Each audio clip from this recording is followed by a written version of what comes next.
بسم اللہ الرحمن الرحیم۔ ناظرین، ایک ایسا قصہ جس میں اللہ کے نبی سو کر اٹھیں اور اچانک انہوں نے دیکھا کہ دنیا بدل چکی تھی۔ نہ وہی راستے، نہ وہی لوگ، اور سب سے بڑھ کر آپ کا جو ہم سفر تھا وہ ایک ڈیر بنی ہوئی ہڈیوں کی صورت میں سامنے پڑا ہوا تھا۔ یہ حضرت عزیر علیہ السلام کا قصہ ہے، جنہوں نے 100 سال تک گہری نیند میں گزارے اور پھر بیدار ہوئے۔ اس واقعہ کو سن کر انسان کا جو ایمان ہے وہ تازہ ہو جاتا ہے۔ یہ واقعہ شروع ہوتا ہے اس وقت سے جب بخت نصر نامی بادشاہ جو ہے، اس نے کہتے ہیں کہ بیت المقدس پر حملہ کیا۔ اس وقت شہر جو ہے وہ تباہ ہوا، لوگ بڑے اس میں مارے گئے، کچھ قید بھی ہوئے۔ حضرت عزیر علیہ السلام بھی انہی قیدیوں میں سے تھے۔ کچھ عرصے بعد جب آپ رہا ہوتے ہیں، اپنے شہر واپس پہنچتے ہیں تو دیکھتے ہیں کہ ہر طرف ویرانی چھائی ہوئی ہے۔ تو وہ ایک جگہ پر تھک کر آرام کرنے کے لیے بیٹھتے ہیں۔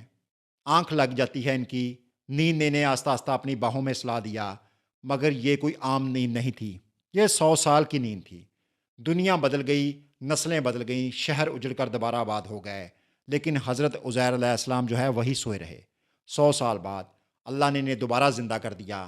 آپ آنکھ کھولتے ہیں اور دیکھتے ہیں کہ آپ کا گدھا مر چکا ہے، اس کی ہڈیاں بکھری پڑی ہیں، مگر آپ کا کھانا اب بھی تازہ ہے۔ آپ کی عمر اب بھی ویسی کی ویسی ہے، اور آپ کو پتہ چلتا ہے کہ آپ پورے 100 سال سوئے رہے ہیں۔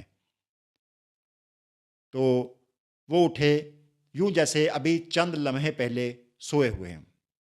سامان جو ان کا تھا وہ تر و تازہ تھا، پھل تر و تازہ، مگر ان کا جو گدھا تھا جس پر سوار تھے، اس کی بسیدہ ہڈیاں باقی تھیں۔ اتنے میں ایک فرشتہ آتا ہے اور آپ سے کہتا ہے کہ آپ کتنی دیر یہاں پر ٹھہرے ہو؟ حضرت عزیر علیہ السلام نے کہا، ایک دن یا دن کا کچھ حصہ۔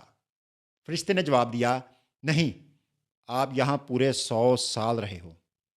اور پھر اللہ نے حضرت عزیر علیہ السلام کو دکھایا کہ اللہ مردہ گدھے کی بسیدہ ہڈیوں کو کیسے زندہ کرتا ہے۔ گدھے کی ہڈیاں ان کے سامنے جمع ہونا شروع ہو گئی، جوڑ جڑتے گئے، گوشت ہڈیوں پر چڑھ گیا اور گدھا زندہ ہو کر کھڑا ہو گیا۔ حضرت عزیر علیہ السلام بے اختیار پکار اٹھے، میں گواہی دیتا ہوں کہ اللہ ہر چیز پر قدرت رکھنے والا ہے۔ وہ اپنے گھر پہنچتے ہیں، دیکھتے ہیں کہ ہر چیز بدلی ہوئی تھی۔ تو ان کی جو بوڑھی ماں تھی وہ ایک کونے میں بیٹھی ہوئی تھی، مگر آپ کو پہچان نہ سکی۔ حضرت عزیر علیہ السلام نے ان سے کہا ادب سے، اماں میں ہی عزیر ہوں، مگر وہ نہ مانی۔ انہوں نے کہا، اگر تم واقعی میرے بیٹے ہو تو میرے لیے دعا کرو کہ میری بینائی جو ہے واپس آ جائے۔ حضرت عزیر علیہ السلام نے ہاتھ اٹھائے اور اللہ سے دعا کی۔ ناظرین، پل بھر میں اس بوڑھی کا ماں کا جو چہرہ ہے وہ کھل اٹھتا ہے، آنکھیں روشن ہو گئیں، اور اس کی جو بنائی ہے وہ واپس آ جاتی ہے، اور وہ لوگوں کی طرف بھاگ کر جاتی ہیں کہ عزیر میرا بیٹا عزیر 100 سال بعد واپس آ گیا ہے۔ لوگوں نے ان کی باتوں پر یقین نہیں کیا اور کہنے لگے، اگر یہ واقعی عزیر ہے تو تورات سنا دے۔ حضرت عزیر علیہ السلام نے پوری تورات جو ہے وہ زبانی پڑھ کر سنا دی، جو بخت نصر کہتے ہیں کہ جس نے جلا کر مٹا دی تھی اور دنیا میں کہیں موجود نہ تھی، پھر بھی ایک جگہ سے دفن شدہ جو ہے وہ مل جاتی ہے، جو 100 سال پہلے چھپائی گئی تھی، جو ہر لفظ سے اس بات کی گواہی دیتی تھی کہ یہی عزیر علیہ السلام ہیں۔ ناظرین، حضرت عزیر علیہ السلام کا یہ واقعہ اللہ کی قدرت کا زندہ معجزہ ہے۔